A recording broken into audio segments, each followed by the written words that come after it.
बिस्मिल्लाहिर्रहमानिर्रहीम। अस्सलाम वालेकुम।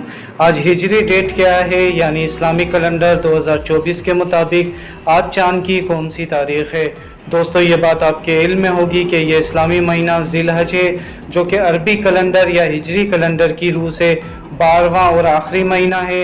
और नाज़रीन, हमारे जितने भी त्यौहार हैं वो सब चांद की यानी अरबी तारीख़ के हिसाब से ही मनाए जाते हैं। इससे पहले कि हम वीडियो में आगे बढ़ें, हमारे चैनल को इस्लामी कैलेंडर के मुताबिक चांद की दुरुस्त तारीख़ जानने के लिए लाजमी सब्सक्राइब कर लें। दोस्तों, आज जुलाई 2024 की 2 तारीख़ और मंगल का दिन है, जबकि इस्लामी कैलेंडर 1445 के मुताबिक आज चांद की 25 तारीख़ है। जी हाँ दोस्तों, आज ज़िलहज की 25 तारीख़ जबकि 2 जुलाई 2024 और मंगल का दिन है।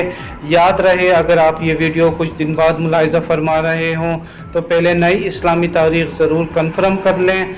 अपना ख्याल रखिएगा, जहाँ रहें खुश रहें। अल्लाह हाफिज़।